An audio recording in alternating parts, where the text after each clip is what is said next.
more a co-hosty episode. She's gonna help co-host a episode. It's gonna be good. It'll be fun. Um, yeah, let's start. Heba has specific topics she want to talk about, and so that's good. If anyone wants to co-host, we do have submission forms in the bio or in the link tree, where you can submit guest forms or idea forms where you're like, hey, I want to be on your episode and actually not, I don't know, disturb you guys. And I'm like, all right, cool, come on. Content is content, production is production, right? Yeah. But also if you just have like general ideas that you're like, oh, we would love to talk for you to talk about this topic or to bring so and so on. There's also a form for that. So check it out. Idea submission form, guest submission form. Yes. Instagram. We have a Twitter, we haven't done anything yet. It's coming. Go check it out. Everything's coming. It's gonna be good. Website coming soon. Anyways, let's get this rolling. Really scaling up, I know. We got a whole team. Behind the scenes, there's a whole team, including one extra person. Whoa, that's amazing. When it's two people, it's just like a partnership, right? Three, it's a whole team. It's a whole team. It's a whole team. When we have team meetings on Monday at like 10 a.m. Exactly. Amazing. We just need to find someone to pay us to do this. But, yeah, that's always an issue, all right? Yeah. Our e-transfer, I'm kidding. All right. Yeah. So first thing first, Alex, you want to start it off? Hiba, do you want to start it off? You're co-hosting, co-lead. No, I don't remember the topic. Okay. I have them here if you want to jog your memory, and then we can take them any way that you want to take them. I mean, we kind of touched on these in the first segment of our discussion, honestly, overall, because that's what you do at TCI, at the Charter Cities Institute. So the first topic was about the planning guidelines, and all the work you do about new cities and new developments, something that we also touched upon in the episode that you and I did on my podcast, Urban Limit Trove, a while back. So also check that out. But then also we want to talk about the CC Atlas, which I'm personally very excited about because I saw CC Atlas, which is the Charter Cities Atlas, and it's beautiful. So I'm excited to talk about that too. And then there's the Lusaka Urban Lab, which we also touched on briefly, but diving more on what you're up to, and especially the Walking the Unwalkable project, which you also did an Instagram takeover for my podcast about too. Yes. See, Alexandra, I think we're best friends now. Basically, yes. I think you just need to meet my cat, and that's awesome. That's the only other significant thing in my life. But let me start with the CC Atlas because we have one of the posters for it. It's beautiful. And like how I told you, like one of the things that I really loved was like the history, whether it was like history of architecture or history of planning. And I think maybe like the third or the fourth week I joined Charter Cities, and one of the really cool things that we do is that we have a very intensive like onboarding like experience where they just kind of like dump like literally a million paper on you, like read it, we'll talk about it, right? While you're still working or you're still doing everything. And the more that I kind of delved into like this idea of like a charter city or a decentralized form of governance and these kind of things, where a lot of them were like very economically based, like on the ideas of decentralization and governing at the local level and these kind of things. One thing that really struck me is that a lot of the old or let's say pre-colonial African city or pre-Western colonization African cities were practically some sort of like a charter city. Most of the really cool cities. Sorry, Seb. Yeah. Yeah, I don't. Sorry to interrupt you. Can you just? This is just for the segment. Yes, Can you just? I think so. I just don't want anyone to miss anything important. Yeah. Do I need to repeat it? Maybe. No, I heard you pretty clearly. It just I think sometimes it like moves like across your hair, your shirt, and it cuts out a bit. Yeah. Okay, then that's good. Okay, so the more I delved into what a charter city is, the more I delved into the decentralization, the benefits of it, I realized that just looking back at how pre-colonial, specifically Sub-Saharan, but generally the whole continent developed, it was more kind of like on this charter city model where the city kind of like developed on its own. And like stayed there like as a great city for hundreds of years, and it kind of like also delved into different it delved into different forms. So in certain kind of like cities, so for instance, Kilwa-Kiswan is one of the examples that we use in the Charter Cities Atlas. It kind of started off as a city on its own, and it's kind of like stayed in the city till the end of its kind of like existence without ever delving into a bigger empire or a bigger bigger national thing or anything. So what is this? Sorry, what is it called? Kilwa-Kiswane. It now exists in modern day Tanzania. Okay. But and it's now, like, I went to visit last year, which I almost got killed by trying to access it. But this is another story. But you can actually, like, you can go there and visit now. It's a very rundown little village now, so like around 200 people live there. But it used to be a really great city at a certain point. Google and images. Maybe we'll Google pull it up. images. Can Yes, you Google it? Stay safe. Just Google it. I can send you the name, maybe. Yes, please. Alex is trying to spell it out. She's like, I was not gonna get that. Awesome. No. Yeah, sorry. And okay. It's one of also the cities that are covered in the atlas, but like this is one of like the earliest kind of like inspiration of like how kind of cities kind of existed and had like the governance on the local level. If we look, for instance, in one of the great empires that ever existed in Sub-Saharan, which is the Benin Empire, we look at Benin City in itself as something that started off as, you see how beautiful that place is. And this is like, it's so nice that, and like I would just we had this kind of conference and workshop in Zanzibar in late June, and like most of Tanzanians don't even know about it. And I'm like, you guys, this is a beautiful place. And it just is an amazing, it's a beautiful place. But it's very hard to get to, and then you need like police permission and then a boat and then like 15 million buses, but you can. I mean, it's doable. That's kind of been my experience. So one of those, so this are like one of the cities that are like, okay, this is resemblance a lot of like what we're calling for at the charter city. And from there, I was talking to our kind of founder, and he was like, then, write a blog post about it. And he was like, do you know of other examples of those cities that are like around Africa? And I was like, this happened everywhere, even Benin City. Again, the heart of the Benin Empire, which is one of the more developed and one of the empires that stayed there for hundreds of years. It also kind of started as a city that was just a city that was self-governed, and then it developed into other things. Lagos, Kano,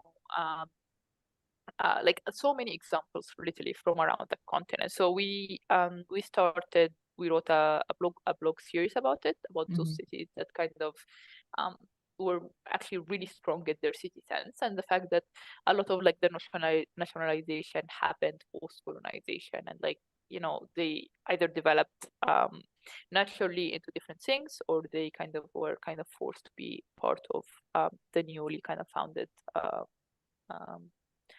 countries. So we did the blog series, and it was like so interesting to a lot of people. It was very successful, and then from there we came with the idea of the Charter Cities Atlas, and it's practically not just looking in Africa, but looking practically all around the world on like historic cities that kind of exist, kind of don't exist anymore, or cities that exist at a certain point in the world. About the city that had like this different governance system that enabled them to be a very, very, very strong cities. But like the inspiration for everything was this kind of like few examples from Sub-Saharan Africa that were really, really interesting to us.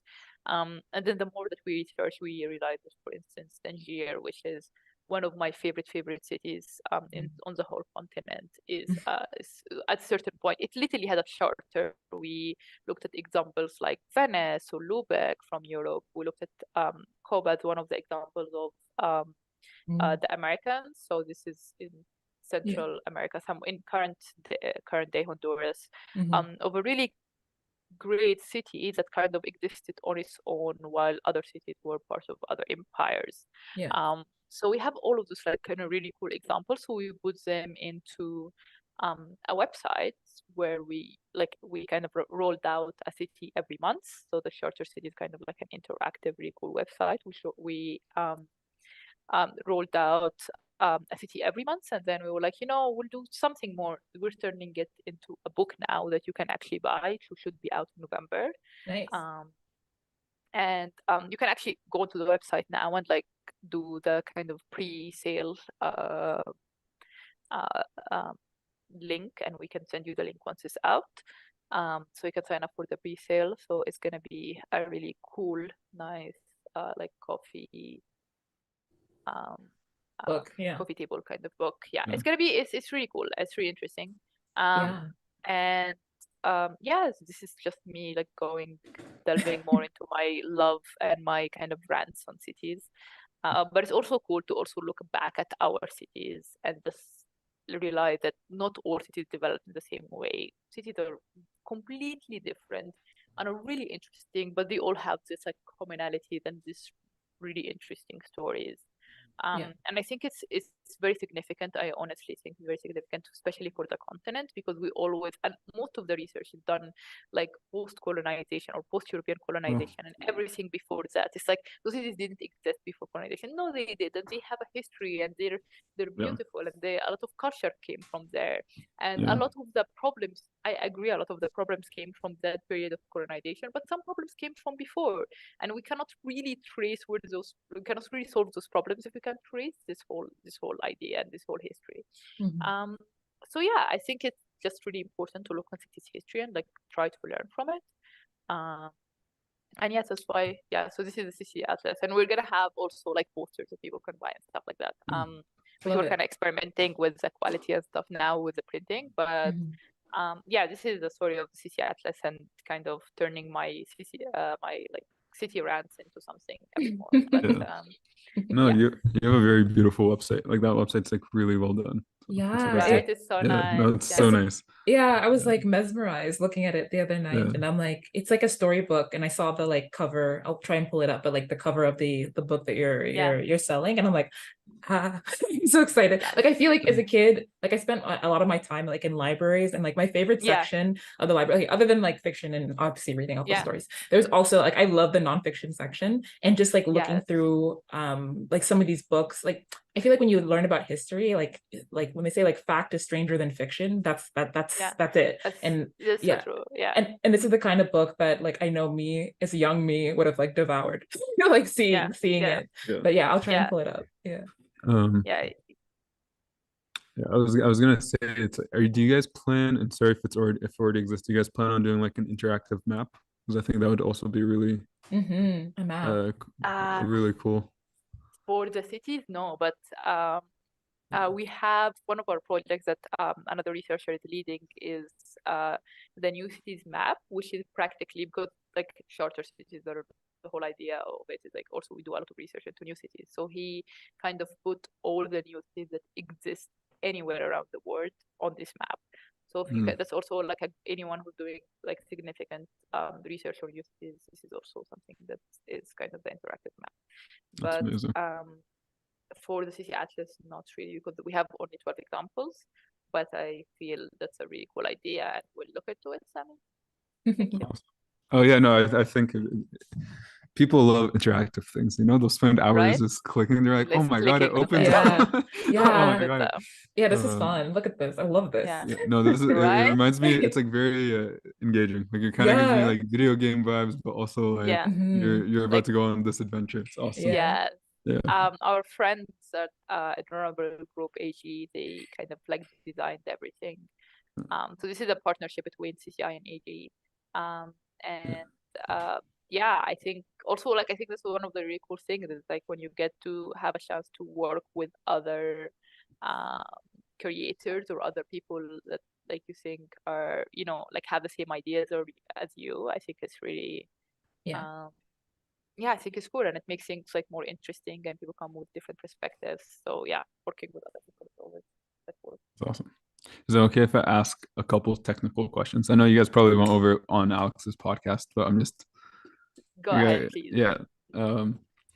First thing, so you kind of already described like charter cities. I know on the website Dubai is mentioned as like a Yes, a kind like of has a case a study or reference. just like Yes, a reference. Yeah. yeah, yeah, Maybe for us in the West, yeah, we need to connect to the West a bit too, because yeah. there's a lot here.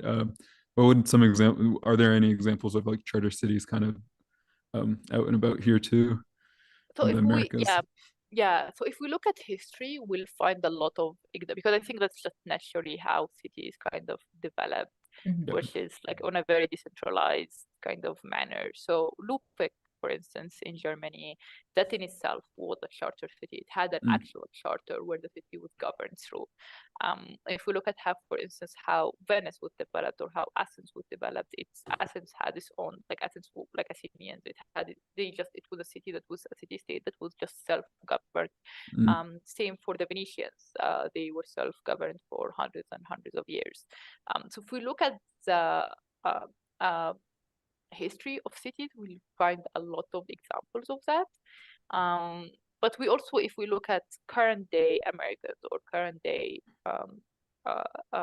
Europe, we see a lot of also decentralization, a lot of decentralization that is going towards more authority on the local level, more flexible or power for the local authorities to actually shape their cities. We look at, there is now summits for mayors to just come and meet each other and learn from other cities and these kind of stuff. And mayors everywhere are getting more and more power. And I think this is just like a response to the natural thing. It's like, what local authorities know better.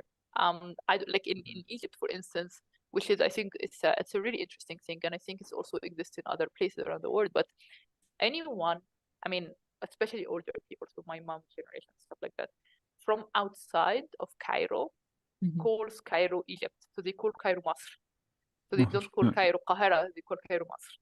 And I think, like, I mean, I didn't do like a whole research on it, but like it just simplifies that, for them, Egypt is Cairo, because if you need anything to be done, you have to go to the central government in Cairo to get something done. And from there, like, you find a lot of, even a city like Alexandria of 6 million people. So 6 million people live in Alexandria. It's a secondary city, but it's a huge freaking city. You sometimes, actually, most of the time, you need to go to Cairo to get a lot of things done, right? And so imagine, and this is again, Alexandria and Cairo are a 3-hour drive. Most people from Alexandria are very, not well off, but like are middle class, so they can afford to do that. But like if you're from middle of nowhere, upper Egypt, then you need like a 9-hour on a crabby freaking train to get to Cairo. That's insane to get your things done. So there is a push more towards that kind of form of decentralization, at that kind of power on the local level. That's kind of like get shit done. And I think especially for Africa, right? And like you like there are literally more than 100 new city projects that are happening in Africa as we speak, as we're speaking right now. 27 of them are, so this is the new cities map. Awesome. This is all the new cities around the world. I think there are even more. I was going to just say, see how Canada has nothing. Canada's like straight plain Jane. Maybe you guys should try hard. Maybe you should hire us and we can. Maybe you guys try. Try. What? Try. Tag them.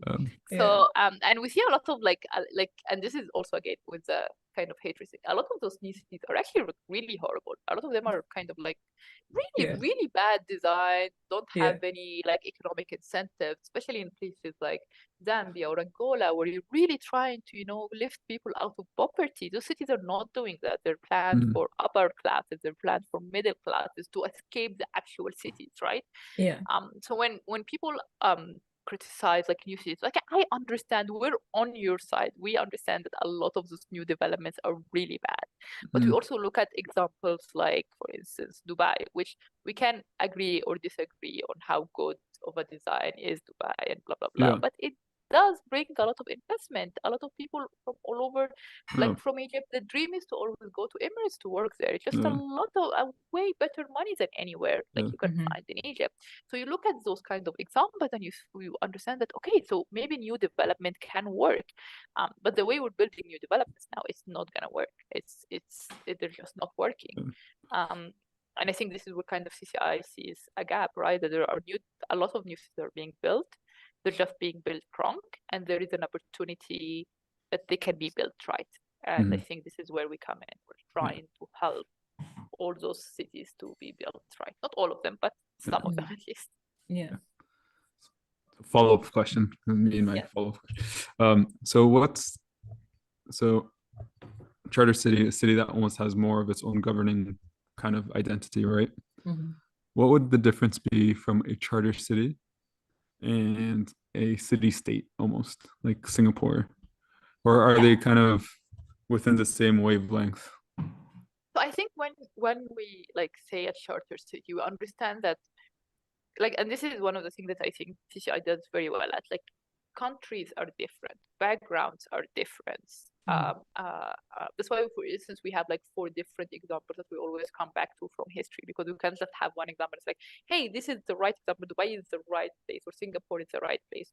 So that's what we're kind of looking at, is that this level of decentralization, but it should happen in every country or in every city depending on what its need is. So for instance, let's say I'm developing a city here that's the anchor tenant, or like the main kind of economic activity is gonna be, I don't know, garment making, or that's the whole idea, is to attract a lot of women who are not super skilled, but to give them secure jobs, to give them a good place for their kids to grow up, to give them just something that they can be more productive for them, right?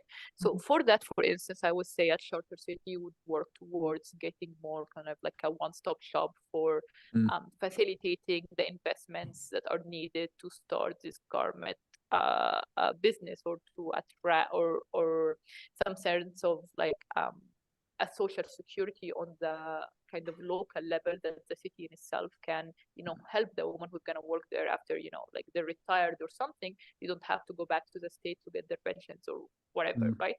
So for that case study, it needs specific things, right? In another case study, for instance, if they're, I don't know, mining or doing, I don't know, electrical, like one of the things that is happening in Zambia and Zimbabwe, that they're trying to kind of develop the a cross-border zone where they can do like electric batteries, because like all the electric batteries now, they need cover. This is the covered zone of the world, DRC and Zambia, right? So like for this, it will need kind of like a different set of rules that needs to happen at the local level to just facilitate these processes. And what a charter city framework enables you, it's enabled you to kind of like pick and choose the thing that you need on the local level to like facilitate this development, attract those investments,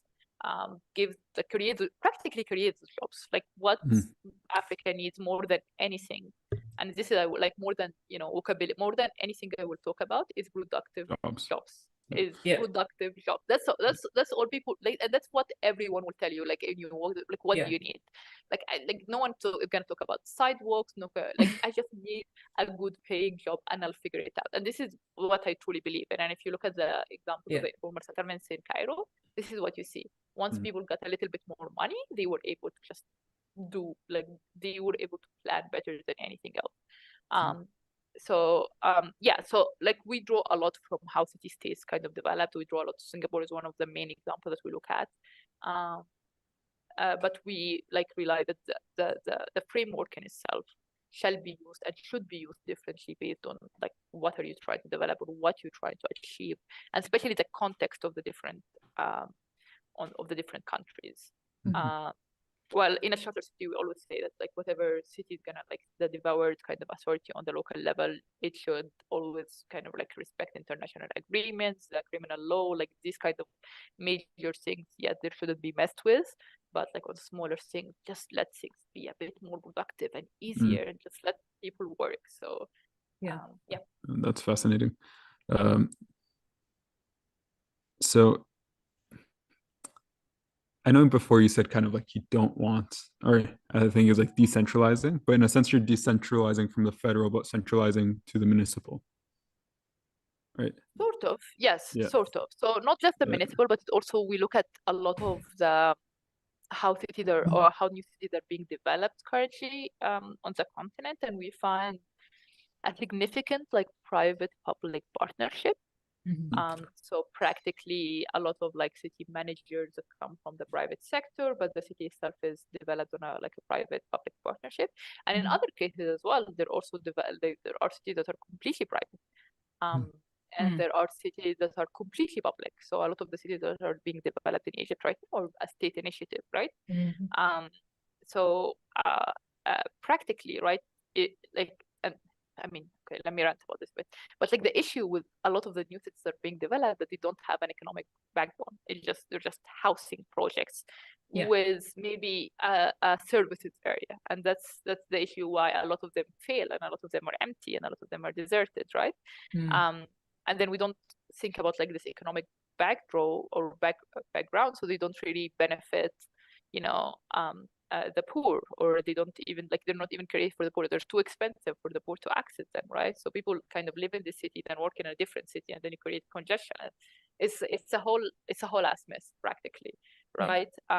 So we find it's a kind of power of decentralization, kind of power of like a one-stop shop, or something coupled with that economic background, or the economic kind of like incentive, or like anchor tenant or whatever, that is, I feel, this is the example that we kind of draw from the cities that really work. That's a kind of like magic kind of formula to make those new cities work, rather than just being like housing.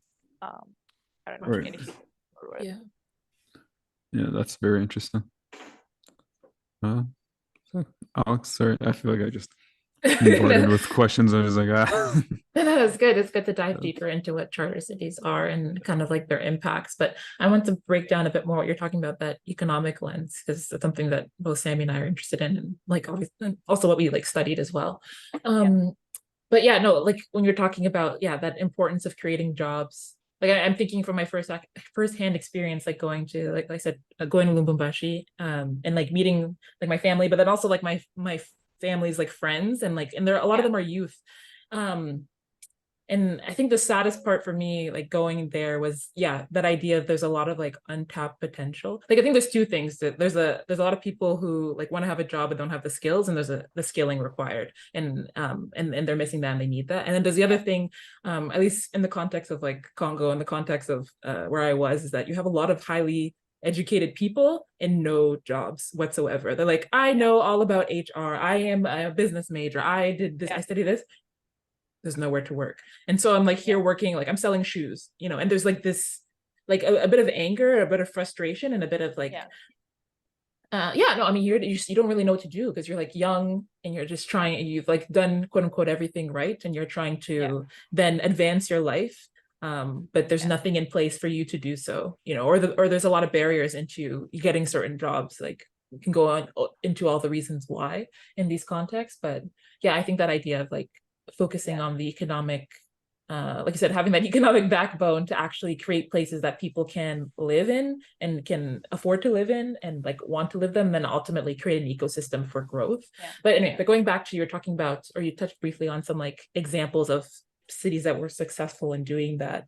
So I'm curious, what are some of the like policies that they put in place, or programs or strategies they put in place? Like for context, my research was for our like quote unquote thesis, or our capstone project. For our project, like mine was on like social procurement, and looking at like different policies to make these sort of government programs more equitable for BIPOC businesses. So like what? Go ahead. No, just to add to what you said about like jobs and stuff like that, I think one of for me, the saddest kind of like thing that you can see on the continent, and this literally you will see all over the continent, doesn't matter east, west, north, south, is when you go to a bus stop, and there are like 5 people calling for the bus to be filled. 5 young men who you can literally throw them right now inside of a factory, give them even minimum wage, and they will be extremely productive for this country. But there is no industrialization, so there is no place for them to go. And I have no idea what like their CVs is. I don't know like their background, but like just looking at them, they have the enough physical capabilities to be just right now thrown into, I don't know, an automobile like thing right now. I'll just take them right now. Low skilled, I like practically let's assume they have no skills, no education, no nothing. They're so like there is 100 million things that they can do that is just better than them calling for taxis or calling for the bus to be filled. So yeah, just adding on this. So for the example of policies, I'll tell you one example from Shenzhen. So Shenzhen created this system of like a one-stop shop where in order to get so Shenzhen, for those who don't know, is a city in China, and it's a kind of like a special economic zone that grew over the years. And while the rest of mainland China, this is one of like their kind of like experiments, right? So while they were still kind of like communists or socialists or whatever you want to call them, they experimented with pro-market policies inside of Shenzhen in itself. And other examples, Shenzhen is like kind of the most successful. And we draw a lot of examples from that. And I can also recommend the book on the urban villages in Shenzhen. It's wrote by an architect. I can't remember the name, but it's one of like my favorite books. It's a beautiful book in the sense of like an architect wrote it, so there are a lot of examples in it. But it also shows how the integration of urban villages, not just like when they were trying to build Shenzhen, it wasn't like the government coming in and building everyone. It was like kind of like private and public, and the urban villages were kind of like included in the urban plan. It's just it's a very interesting thing to look at the city that not a lot of people kind of look at it like, oh, this is let's learn from Shenzhen something. But one thing they did is that they had like a 24-hour if you apply with everything for a permit to start a business, you have 24 hours to get that permit. If you don't get it, if we don't get back to you within those 24 hours, I think you kind of like are granted the permit for like, you know, just a thing. So that kind of like facilitated practically attracting investments or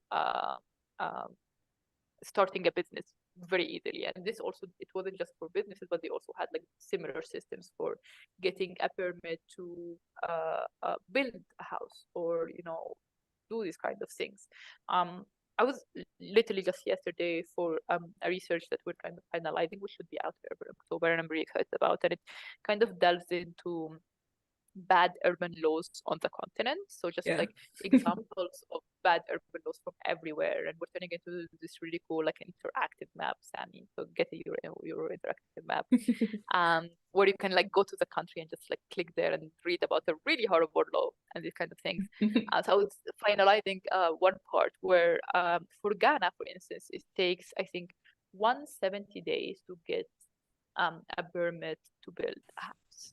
No. 170 days. 170 days. And like I was updating it because I had like the old stats. So the old stats was 284, and they made the progress to make it to take it down to 170. Wow. So if I'm somebody who has a bit of land legally, and I have money and I have everything, and I'm actually trying to build, right? And I have all my papers. It takes 170 days, and like 6 different steps. It came down from like 14 different steps and 14 different stamps that united. Now it's just 6 stops and 170 days. That's insane, right?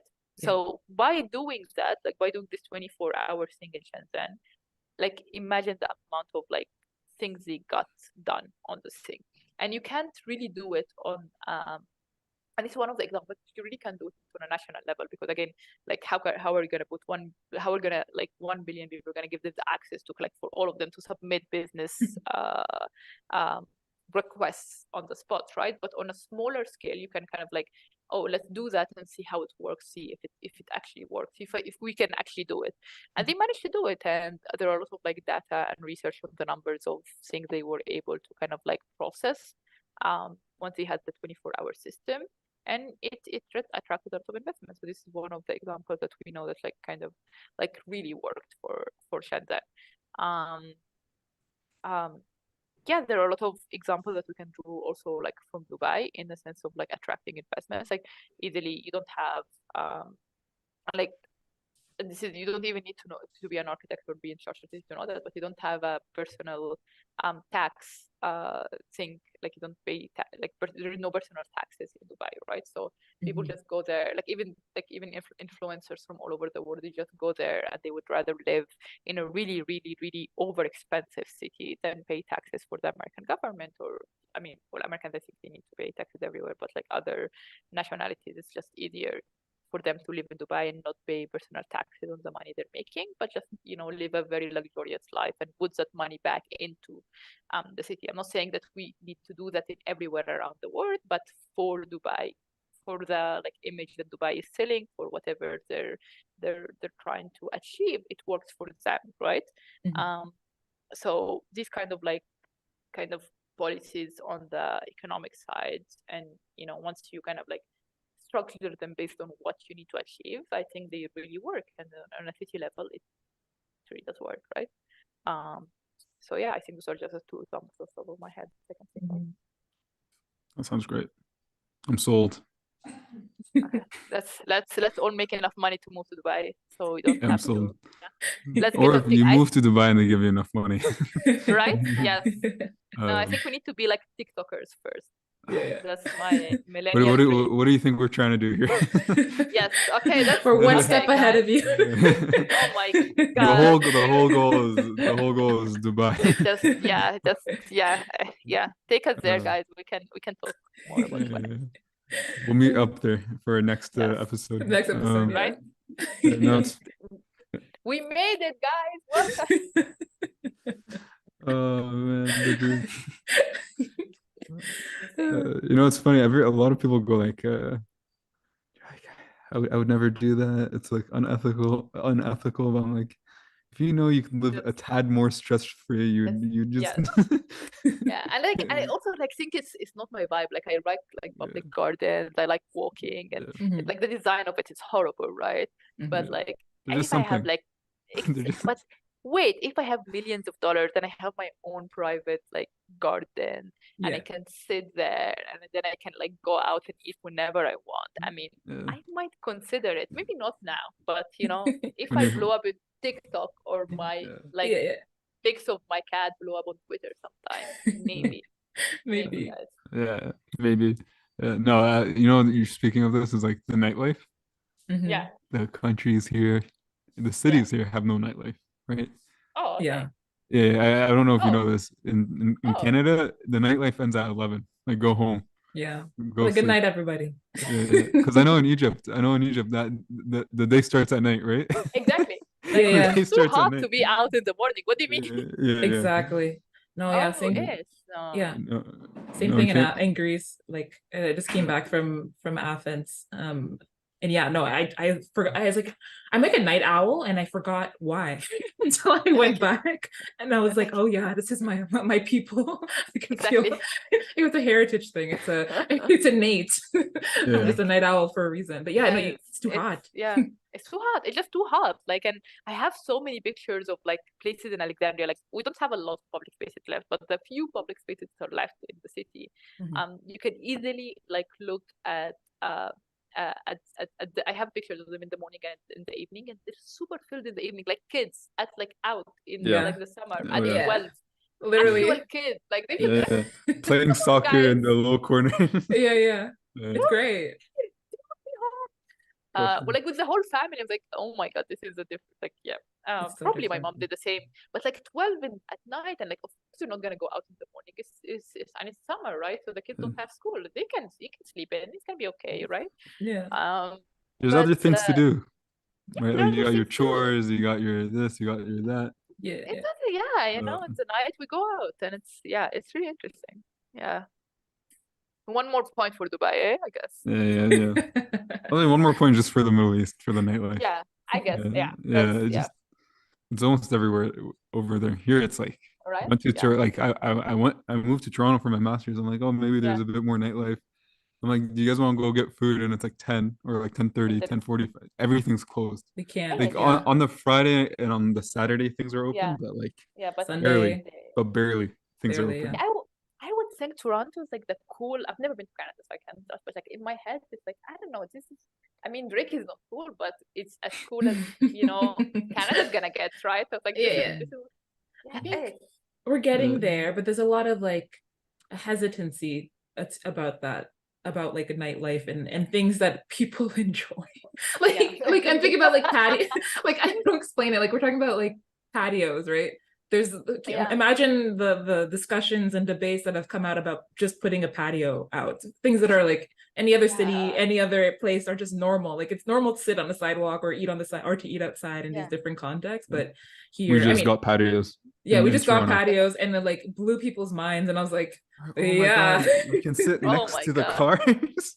Yes. I mean, to be fair, like our streets are not, since they're so oriented to the car, they're not necessarily all equipped to be oriented towards eating. So yeah, you literally have like scenes of people sitting, like you're eating your meal, you're slurping your spaghetti, and then like a RAV4 goes right by you at the same time. So like yeah, and that's why like I feel like cities are just in like different cities around the world, they're in different time zones, right? Like the Middle East, we just like sit, like in Egypt specifically, we just sit on the streets are all mixed use, like it's just not something that you call for, or mixed use develop. Everything is mixed use, especially like in Alexandria. Everything is mixed use. Streets have so many coffee shops that like not even spill, like the coffee shop in itself, you don't sit inside, you sit outside. All the freaking time with your shisha. It's like the conversation of mixed use is not a conversation that, for instance, Egypt people have, right? At all, or they just it's been mixed use since I can remember, right? No, that's my beef. My beef here, it's like they view mixed use as this revolutionary thing. I'm like, you guys are. I can't say anything, but you guys are really grinding my gears over here. Because at the same time, I'm just like, you all make fun of how we made cities and stuff. This is what we've done. I was like, we made mixed, like we've had mixed use buildings. We've had apartments and cafes all in one, right? All in one thing, Very normal. It's a very normal way to, like, for me, it's a very normal way to exist. That like everything is open. I mean, open all the time. I feel like it's also a little sad because that means that people just need to work like 24 hours. Yeah. But still, I can get my food anytime. When I'm in Egypt, like in Lusaka is different. You can't after 10 as well. Everything just dies a little bit. But yeah, Middle East. I guess they care about human rights over here, so they're just like boring. Yeah, no, that's awesome. I think we got a couple more questions. Yeah, Alex? Well, I think I have questions, but like also just other topics. Yeah. So we touched on the CC Atlas and how beautiful it is and how exciting it is. It's turning into a book. Yay. Or also, you want to talk about the planning guidelines and then the work you do with new cities, or we kind of touched on that, but if there's anything else you want to add on. And then you also, there was talk about the Lusaka Urban Lab and the Walking the Unwalkable project. So just to go over like the planning guidelines very quickly. So one of the things that we did in the early stages of the institute, I mean, we're 5 years old, we're not that old, I think 6 now, but like very, very new institute. So one of the things that we did in the early stages is that we created kind of this reference guides. So practically we want people, we hope that people can like use this data that we spent years on developing on whether it's governance, whether it's planning, whether it's like industrial policy. And it practically have kind of like the best case studies and even the worst even sometimes, but like what really worked in these different places around the world, this idea of like focus of effectiveness, like what worked where. And we just kind of like put them in this reference guide. And one of these reference guides is the planning guidelines, which I developed and also got like many feedback from different people everywhere. And it's practically this kind of guidelines or how you can develop a new city, so a new development, a greenfield development, but in a way that is not like super master planned. It's not in a way that is not super fucking expensive to a point. Sorry, I shouldn't probably say fucking in a podcast, but I don't know what's your rule, guys. It's whatever your employer says, right? If you're not gonna get in trouble, we're good. My employers are cool. They know what they got. I think I said like the F word in my interview, my first interview, and I think that's why they hired me. So they're cool.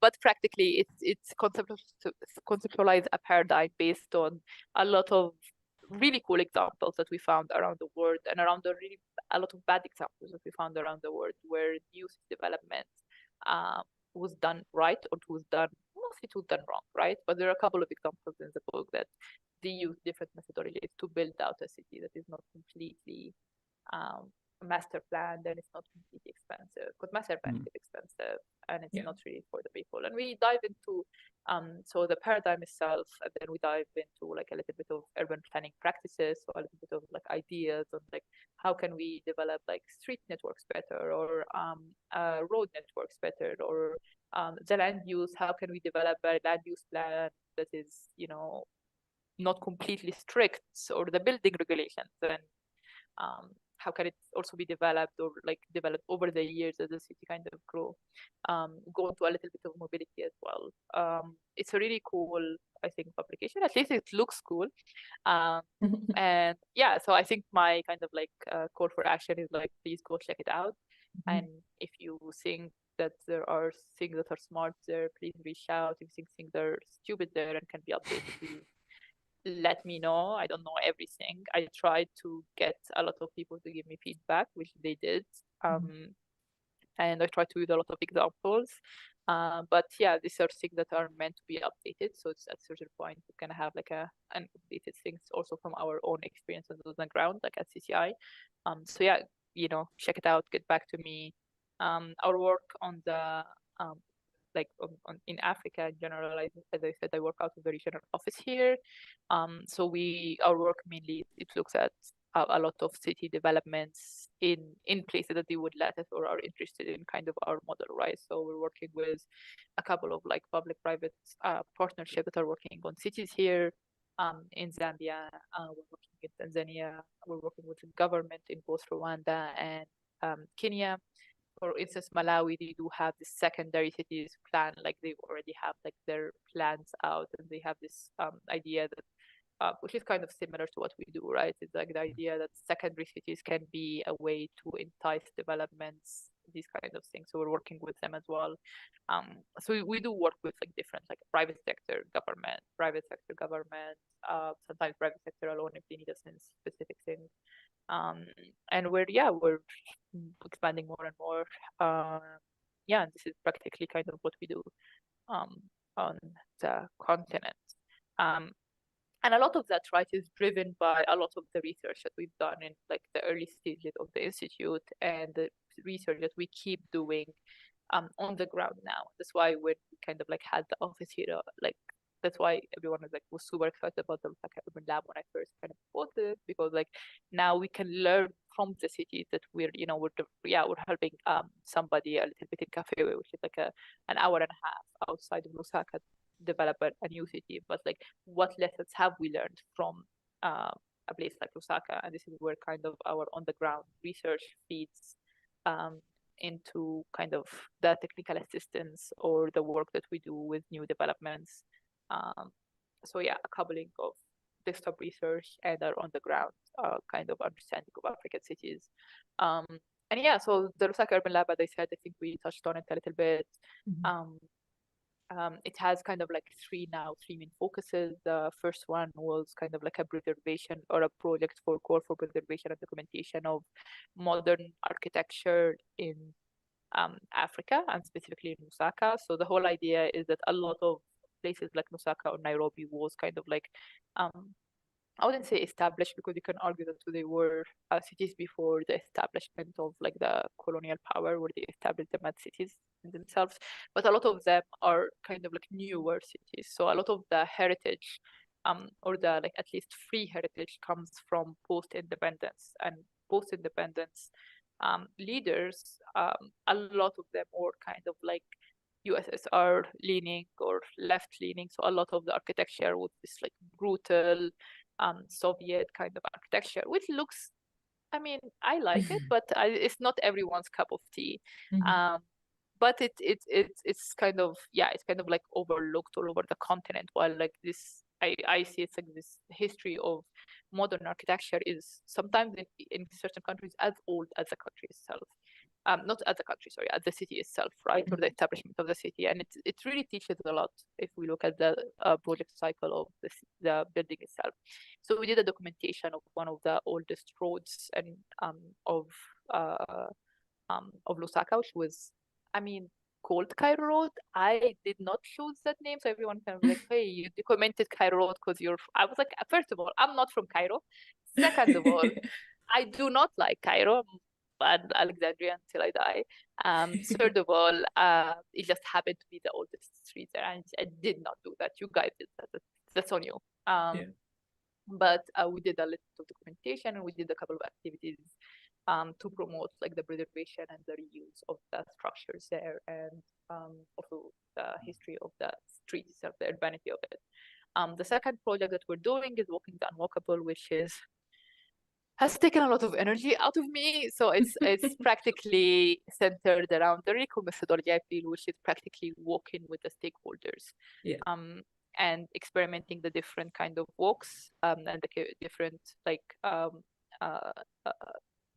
ways people access their jobs or access services or just go from point A to point B. So we have like 4 selected routes all over the city where we can experiment different parts of the city. We did a walk to access the main markets and downtown of the city. We did a walk to like also experiment with student and labor market routes. So we did that from UNZA, the University of Zambia.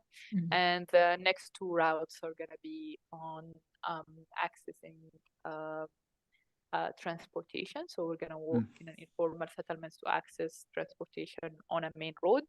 And the last route is going to be like practically experimenting with the garden city. So Lusaka was designed as a garden city in its in its early stages, but very little of the garden city kind of like still exists. But in this one area, like where a lot of the government institutions are, it exists.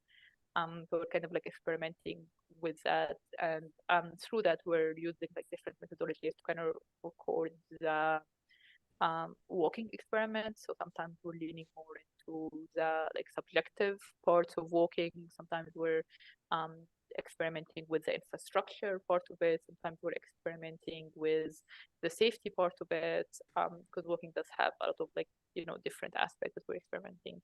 And hopefully we can also at the end of this we'll all sit together and have like an outcome which is very specific to how to improve walkability specifically in Lusaka and Zambia at large. So this is the second project we're doing, which I think is really cool, and hopefully it will end in October, or at least this phase of like walks and policy brief will end in October. And this is one of the projects we're kind of like also looking at doing it in different places. So my colleagues up in Kenya, in Nairobi, are kind of experimenting, taking the same methodologies and experimenting with it in Nairobi, and we'll see what they come up with soon. The third project which we're starting kind of is talking on the density and sprawl. So one of the things that are just like that you'll find fascinating about Lusaka is how flat everything is. It just like it's just all like, even downtown, like you see like even like when you see like, for instance, one of the like things you study in school is how, for instance, Los Angeles is it's all sprawl, but then you have like a little bit of thick inside. This thick doesn't exist in Lusaka. It's just like one road that had like a couple of high buildings, and everything is like, I always laugh because I like my phone never records me going up anything. So there's no steps in my life ever. They're walking. So funny. Yeah. There are no steps. Like even I'm sitting at our office, and our office is like just a 1-story building. Where I live, 1-story building. Where all my friends live, 1-story building. There is no way for me to actually take steps. Yeah.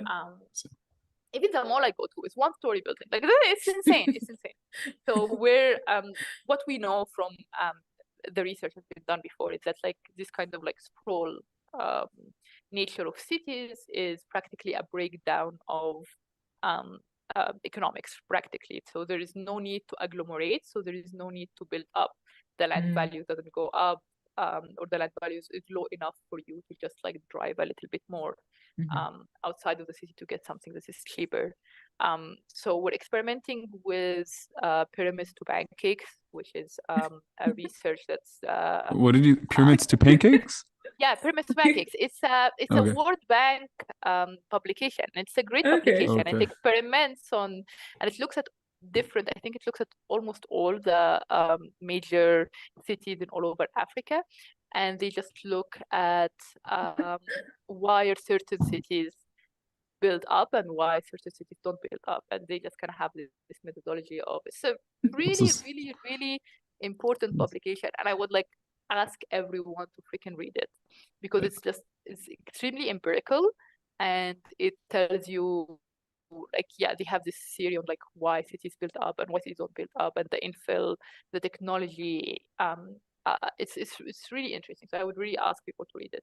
So we're taking kind of this methodology and we're taking it to Lusaka specifically and coupling it with the lack of economic activities or the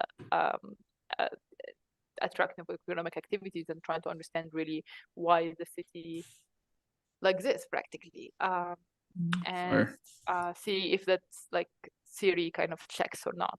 And we're doing that through like an intensive, we're now piloting the project, so we're doing like a very small sample of questions, but generally we're trying to experiment with like actually having a real sample of the whole city and try to understand the access to labor market, where people live, where people go. Will at the end of the like our conversation, where or our like kind of research, will the pyramids to pancakes series still kind of is it the same? Is it the same theory? Will it stand? Or will it should stand, right? Because you get it, but it's a very interesting place in the world, Lusaka. Just that's awesome. Yeah. That is awesome. I feel like we got to do like a whole other episode on just like all the other top. It's a discussion for a different time, but Exciting. Yeah. That's really awesome. Do you have like 10 minutes or? You gotta I guess, go. Yeah. All right. Well, I guess we can do the third part quickly. Maybe do one or two posts. Yeah, sure. Okay. Do you want to explain sort of like a rationale for this third part? So I think right now we for our listeners, watch the video, don't just listen. But we essentially, as we're looking through the web, and as Heba looks through the web as a planner, we kind of come across varying posts, right? Some of them conspiracy posts, amazing, hilarious. Some of them conspiracy posts gets you thinking. Some of them are just good like political art. Some of them are just tweets. Yeah. I think overall, and so we I think they're just good to comment on, talk about them. That's essentially it. Heba, do you have anything to say? Heba picked out these ones. Some of them. Yeah. We picked out some. Heba picked out some. Okay. Yeah. I always say if I wasn't like a Middle Eastern girl, I would have been like a complete incel dude on the web. So I just you would have been an incel dude on the web? Completely. Like that's my I would just I think so. I just sit too much. Like I use Twitter too much. I can easily be conveyed to like hate women and just like hate. I feel I can easily be convinced to switch to the other side, like hate people, hate communities, hate on women, and like troll it. I can easily be convinced if the right circumstances come. But up till now, thankfully they haven't come. But to be fair, so many people have been convinced. So right? So you wouldn't be the first. Exactly. Why am I still here? Like guys, I can just easily just switch to the wrong side of things, and if you're trying to make it out of planning and into the mainstream, that's when you're like, I believe this, especially as a woman. You guys like, I hate women and I hate women. Yeah. I feel like honestly, and especially like as women, like I come from a country that somewhat is not the nicest to women, and I believe we should continue doing it like this.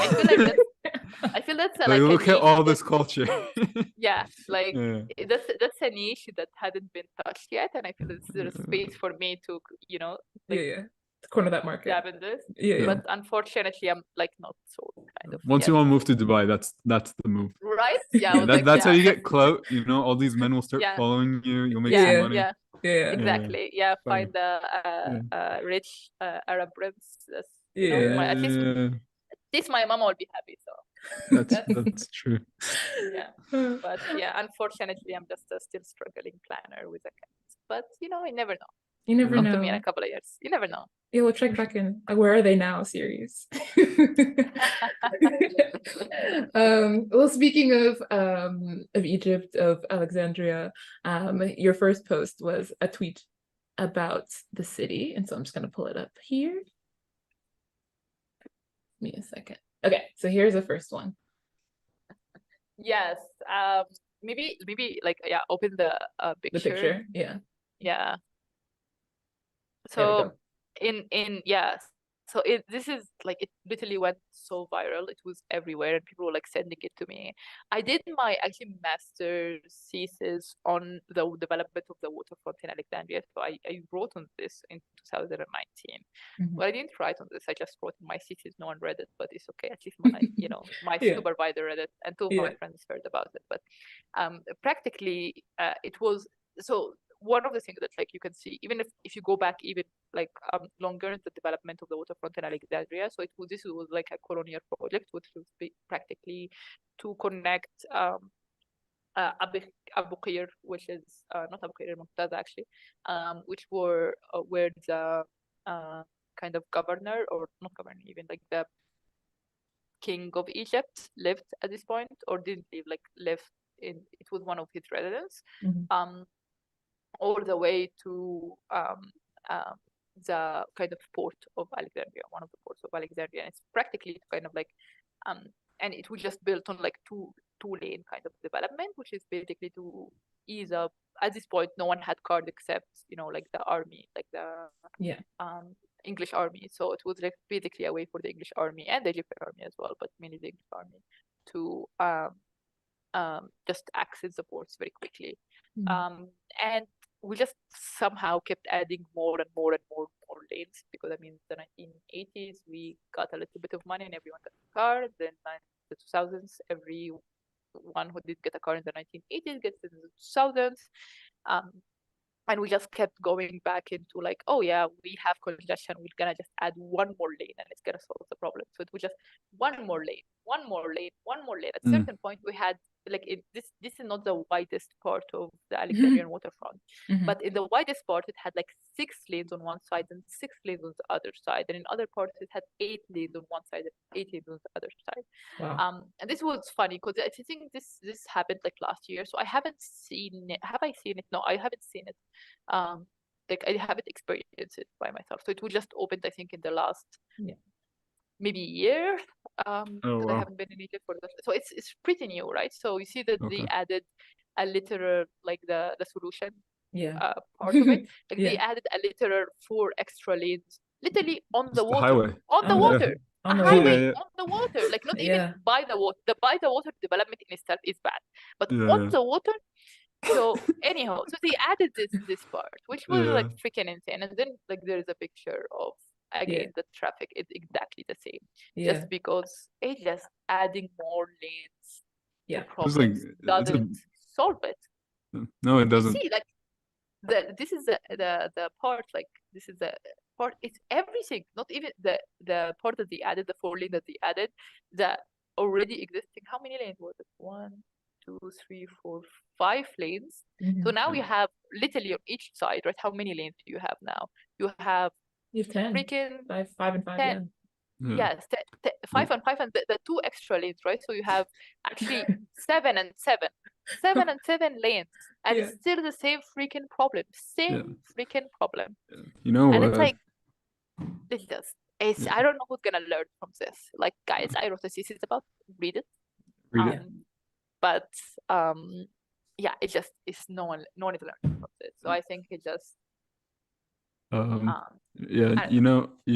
think like one of the first things I learned in my undergrad when it came to like planning, it said they're essentially like, if you add more lanes to a highway, it just becomes worse, or it stays the same, because now more people are just going like, oh, we got more lanes, so I'm gonna drive now instead of take public transit. Exactly. And so it worsens the problem, it worsens the environment, it worsens like how you interact with the space. And it's been studies for years, and guess what Canada just did? Like, guess what?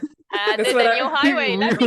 We just ran, and they're like, oh, we can add.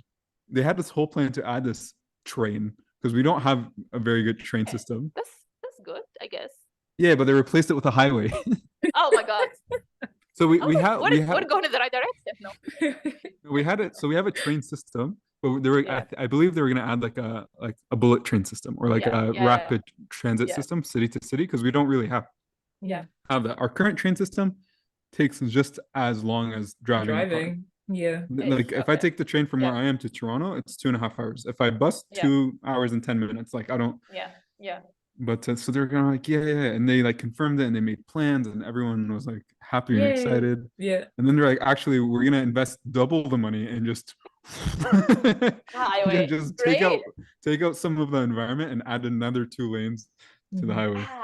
And like even in Canada, it's like this, right, where you have like, you at least like, so I wasn't like, in my undergrad, I wasn't told that adding more lanes to a highway would make it worse. So that was not something I was like taught academically. But I did have a lot of really cool teachers who, some of them like studied abroad, or like they were just like very like intellectual and stuff like that, who kind of like brought those ideas to us and gave us those examples. But it wasn't like it wasn't part of the curriculum, but they kind of like helped us see these kind of things, or like seeing that planning is a little bit different than what like the really old, I don't know, urban planning teacher taught us, right? So at least I got exposed a little bit to this. But like even like now here, and I see what like planners in Zambia, for instance, they study, this is what they study, like add more, like this is all the conversation that I'm having. Add more highways, or add more highways. Really? So add more. The decongestion project, which is one of the biggest projects, on the biggest urban project in all of Lusaka, is practically on how do you say this, on adding more highways. More highways and urban highways. So at least what you're talking about, Sammy, is a highway that connects between 2 cities. That's still a highway, but it's a highway. Those are urban highways. So those are inside the city. This is the main route that connects all of Alexandria together. Inside of Alexandria, you can't even access from outside of Alexandria, right? That's insane. That's insane. It's just insane. The study, I'm pretty sure. I know one of my old profs is gonna like email me if this goes viral, and they're gonna like, you're wrong. But I'm pretty sure like the understanding that more highways is not the solution is the same as like sleep is needed for humans, right? Like it's like very in the planning world, it's like we know more highways isn't the answer. Like we need some, but we don't need that many. We don't. But this is the thing, Tammy, we don't. This is, I think you think that this is a common knowledge, and it might be a common knowledge in the West. It is not. No, it's not. That's what's crazy. But I know. It's really bad. But that goes into the political. It's very political, right? Like there's a whole.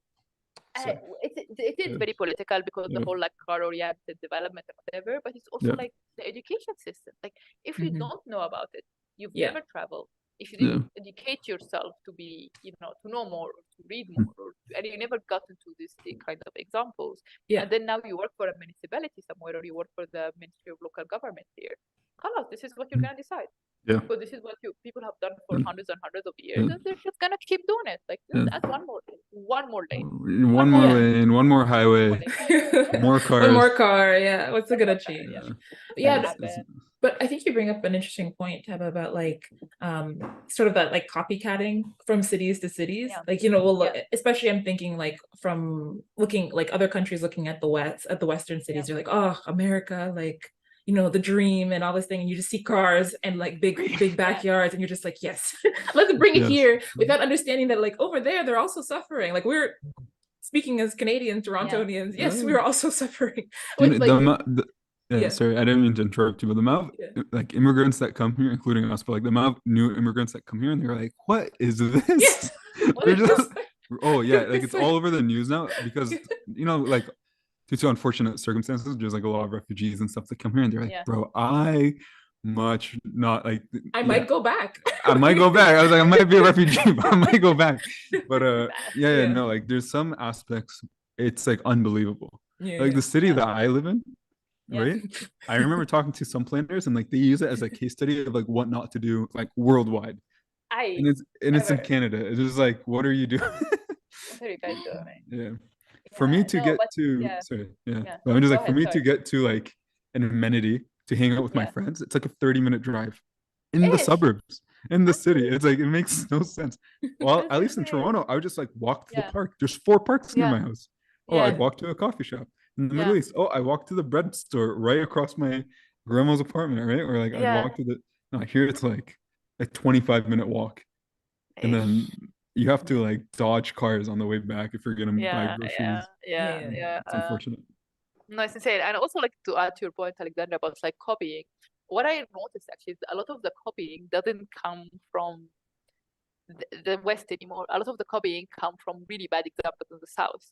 So while, for instance, I feel like Dubai is really interesting in the sense of like what they did with the like governance system, with their taxes, these kind of things. We can agree or disagree, but like let's look at it and understand how they managed to attract all of this development, how they managed to attract all of this money, how they managed to attract people that's like their still dream is Dubai. That's I think is something interesting to look at. I wouldn't say necessarily the highways or the car dependency is something that we need to look at, but then what we actually look at is the highways as the car dependency, and then we come back here. Yeah. And like for instance, I was just in a conference and one of the ministers was mentioning Sharm el-Sheikh, which is this little village in Egypt, which is practically a tourist, like it's just like practically it's just resorts and one place where you can just walk and buy stuff, and that's it. It's not mixed use, it's not walkable, it's really hard. It doesn't include any, like you can go there, you wouldn't know it's Egypt, it doesn't look like anything really. And they were just mentioning it as a kind of like, oh, I was in Sharm el-Sheikh and it was great. So a lot of the copying actually come from South learning, but we're just learning the wrong thing. So it's like I even had a paper out that was called they learned the wrong things from Dubai. So this is what we keep doing. We just keep we're now looking at Dubai. We're looking at like the south example. So it's a lot of south. Like I wish people would look at like European cities and see how like walkable and mixed use is it, and then we would be like, why don't we have mixed use development? No, we're not looking at that. We're looking at the suburbs in Cairo and like, oh, look at this amazing I don't know, villa with the backyard that people have to drive everywhere. Yeah. The villa is nice though. The villa is nice. The villa is. You know what? Being in a villa every now and then, it's like kind of nice. It's like it's kind of like a pool is always nice, right? Yeah. But I feel like we should do this thing like 5 years from now, and time is definitely gonna be like, sorry guys, I don't believe in anything. I believe in Dubai, having my best life. It's gonna be like, I'm just gonna be in the nicest villa in Egypt to buy my stuff. By himself. Just like this is what real urbanism is. Just living by yourself in a villa. Alex, let me paint you this. Because of Greece, but like some of the villas are like some of like the things and like. I've seen. I know. No. Right? It's like a villa, but there's also this whole forest, but there's also like this whole like. No, it's a whole garden. Like, it's a whole like compound. Yeah, the whole thing. It's a whole compound. It's just like one person, and it's like cats. Yeah. This is good. Yeah. And but that's another discussion, honestly, on the orientation of housing, which I could get into, and we could. That's another topic. We do love housing. My main topic is housing. If you ever want to talk about housing, I actually did my thesis on why the city should take care of its own housing rather than. So it's like similar to just having a bit more autonomy and just like the way they need to govern housing a bit more. That's why I was like, Anyways, do we have time for one more? We've been for like 2 hours, over 2 hours, so we can. No, we have time. We have time. But does Heba have time? Like, that's true. Do you have time? Are you tired? We got time. I think it's okay. It's already for like 15, 16 here, so I think it's the day's already gone. So I think we can go a little bit. Okay, more awesome. Over time. Yeah. Okay, so let's pull up the one that you mentioned, or like another one that you brought up. To go with some of the guys, things that you guys showed. Yeah. I don't know. Sammy, do you want to bring up? Is there? Let's see. Just the one I sent you on LinkedIn, I think. Yeah. Okay, I'm pulling it up right now. Similar to the one that you sent, but I think this one's more like art, political. I think the who shared it or the UN shared it, which I'm like. So I'm sure a bunch of people saw it, but I think it's always good. I think it's always a good reminder because we get lost in the sauce. We get Yeah. lost in the sauce A little of bit. just like how much cars take up space. But I think all our posts have to do with cars. Like even Yeah, mine is about transportation. So you can see that there's a similar vein. are horrible. Yeah. I think, you know, like our kind of like stance, like politically in the office is completely different, right? People come from very different kind of like political spectrum. Then we barely agree on anything. Besides like shorter cities, we barely agree on anything outside of that. But one thing we agree on, so we agree that shorter cities make sense because people, whatever, the because even comes from different places and comes from different backgrounds. But the one thing that we agree on is that cars are bad. Cars are just horrible. There's the worst thing that happened to cities. You can quote me on this or don't quote me, please. But yeah, cars are just I don't get it. I just don't get it. I just don't get it. And especially even like people are so programmed that even like in some of the walks that we do, people are like, oh, but like, you know, if they just put a, you know, a crossway or whatever, that would be great. And I'm like, you know what would be great is not to have cars that are almost like being killed by car every single time that you're walking down the street. That would even be like nicer, right? So I think no, yeah, cars. Yeah. Do you know, Heba, this might piss you off because you might, I don't know what. Everything pisses me off, Sammy. Please go ahead. Well, you probably know because you're an architect and whatnot. But for those who don't know, if you look at your house, especially in the suburbs in North America, your driveway plus your garage takes up more space for a single-use thing than anything else in your house. Like your garage space, when I looked at the blueprint for this house, the garage space is the biggest space in our house, like of just like for one thing, which is a car. Yeah. And I'm like, why don't we just not have we need a garage because of winter and we have a car and it takes 45 minutes to get groceries, but we're forced to have it. But like, you know, that's a whole other space you can have of just like to use of, but and it's like, no. You know, like all of the really cool bands that came out of, you know, North America, they came out of garages because that's I mean, that's the only place they could come out because a lot of like those white kids come from the suburbs, right? So they just, you know, they're like angry and bored that now we have great music. Thank you, suburbs. But it can be turned into like a nice, you know, like party place or, you know, a nice, especially in a very boring like a suburb. It's garages are cool. Just you know, but I mean, in a suburb, you need a car, right? This is the whole idea. You cannot walk. You can't. It's a dilemma. It's a dilemma. Chicken and egg situation, you know? Yeah. No. It's not a chicken and egg situation. We build our cities for cars, and now we use them. We know what happened. Yeah. Like, you know, like you shared that image of like Alexandria, that highway. Like there was essentially already a road there, right? There's images I remember seeing before, and it was like in Boston or New York or other places in the States where it's like walkable city streetcar, a bike, and now it's just parking lots, and it's the same space from like 100 years ago. And there was like streetcars and buses, and people were biking, and it was like lively, and now it's just parking lot and roads. And so it's like, and now they're trying to go back to where it used to be, and I'm just like, oh my. I know. Like, honestly, you guys deserve it. You guys deserve it. Deserve it. Yeah, but I think that also goes a lot to like this whole idea of urban renewal, right? Or like the master planner that came out in the like 1960s, right? Where a lot of the let me Google the name so I won't forget. And so it's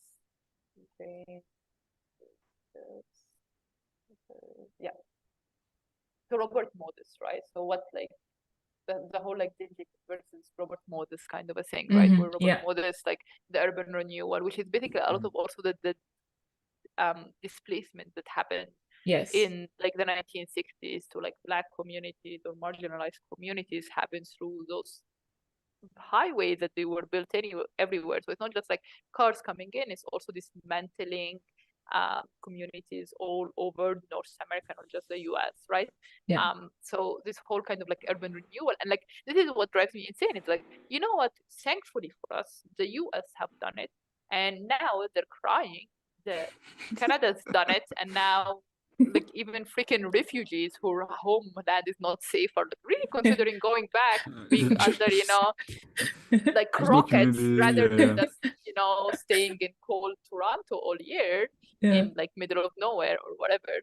But so we know that this doesn't work. We've seen it. The US is trying to do something different.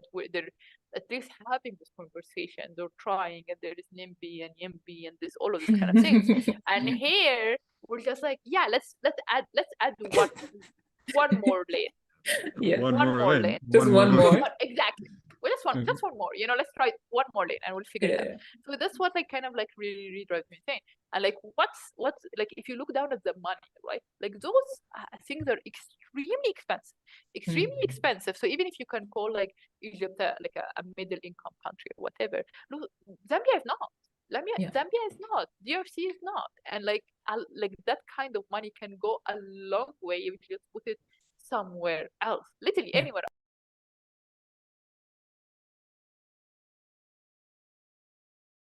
Laughing, just like I'll just have commentary like or just like have we love cars, please, big car, don't hurt us. Yes, I would. Yes, please, car. We love like, everything. Big just car. to recap some things, we're just so joking around. Hiba's not, and so we're just to reinforce. Yes. Yes, Sammy. Yes, you never know. This is good. Yeah, I love looking back at those things I speak in, and I'm like, oh, I was fully sober. This, how did I say these things out loud? It's great. Yeah. Yeah. That's funny. But I think that this what we're talking about, the like evolution of like what you touched on, Sammy, about like Boston or some of these American cities or just cities in general being oriented towards people, and then having what you're describing as multiple modes of transit. Like there's a streetcar, and like other ways that people can get around, and then it vanishes and becomes fully car centric. There's a reason behind that. Like it's not 100%. I just don't want to talk about it. Oh yeah, that's for sure. Read in between the lines. But I'm just telling everybody there's a reason for that. There are books about it. There's actually, there's nothing that hurts me more than this one story, and then maybe we can end it off here. Yeah. But there was this little neighborhood in Boston called Little Damascus, right? Way back. Yeah. It was like a Vice documentary. Yeah. And then it was living. It was bumping. There's like all the Syrian, Lebanese, Levant kind of thing popping there, right? And like if you know North America, there's no such thing as like little Syria. There's no such thing as there's always like little Italy, little Pakistan, little India, something like that, little Chinatown, right? And so it was popping. And then one day the Boston government was like, we're gonna run a highway right through this neighborhood. Yeah. And so this neighborhood was like really vibrant, and like there was a lot of people coming. People were immigrating from the Middle East, just they're vibing. And then they just put posts on all these people's doors, and then they were like, they're like, you have no choice. We're gonna do it regardless. So take the money and leave. Yeah. And so they just threw a whole highway through it. And I think I was an undergrad when I saw that. Yeah. And there's nothing that kind of grinded my gears more. Yeah. I don't know. Anyway, don't play it. They're gonna. Oh, that's so true. Even though we're not monetized, we're gonna demonetize. Even though we don't make money, we're gonna get flagged. Yeah. But it exists. It's a video. But it's there's amazing. so many examples of that. There's a great book. It's called The Color of Law, and it talks about a lot of these examples of how like highways and planning and land use and all of these kind of things really like it's the root of segregation in the US, or how it was used to segregate communities, how it was used to like completely destroy Black communities all over the US. Like whenever like a lot of the urban renewal can easily be said, like a lot of like the Black neighborhoods or the majorly Black neighborhoods in the US were like, okay, let's take a highway through it. Like there is a lot of those examples, because you can't like at a certain point in the US, right, in the 1950s or 1960s, the white people had a lot of like affluence or whatever. So if you want to run a street into the highway, they'll be like, no, you're not doing that to our neighborhood. But then again, all of the like poorer or let's say middle class Black neighborhoods, or the Black neighborhoods that are like kind of rising still and don't have that much affluency, you can easily just do whatever you want with them. So it's also very like rich, and it's also very like it has a segregational kind of like undertone to everything that they're doing. So it's not just cars, and it's yeah, I can't. And but the issue is those happened in the past. You guys are trying to do better. I think eventually people will figure out a way. I think the problem is that we're in 2023, and I was in a meeting about decongestion, and people were talking about the new highway that needs to be built. That is the problem. I think that's my problem, at least. It does, you know, we're not learning from the mistakes. For sure. All right, Heba. Okay. You sign us off. I apologize for everyone that I offended here. I thank you guys for giving me the platform. This should come with a warning. Yeah. Disclaimer. This is all satire. Yes, this is nothing. Nothing is real. I don't even exist. I'm an AI. A figment. thing. Yeah. Yes. I mean, even like if you look at my story, it doesn't really make sense. There's holes in it. Like why is she in Zambia? What is she doing again? Like I have no answer to the question. But yeah, I hope people would listen to this and like find something that's interesting. It's always nice to have conversation with people that are as passionate as me about urbanism and as angry as me. Sammy, I feel the angerness. Alexandra, I felt that. This is not our first time that we bonded over being angry about something, but yeah, Sammy, it was nice to bond with you. It was nice to bond. Yeah, on the hatred of cards. And yes, we should title this. Sorry, continue talking. No, I hate cars. Is that what you were thinking? No, it was like two Arabs angry over cities. But yes, I honestly, I think it should be. I think the healthiest thing that you can do as an urbanist or someone who cares about their city is to talk about it a lot. Just talk about it. Urban rants are my favorite type of things because literally you don't need to know anything. Like people, like when you talk to people, right? Like you don't have need to be. They literally tell you exactly what planners need to be doing way better than any educated, master's degree, PhD holder, right? So urban rants are the most, I think, democratic things ever, even in the most dictatorship-filled countries. An urban rant is something that people can talk about without being afraid. Cursing sometimes in certain countries, cursing, the new highways as much as cursing the freaking government. Not talking about the personal experience or anything, but in certain areas around the world.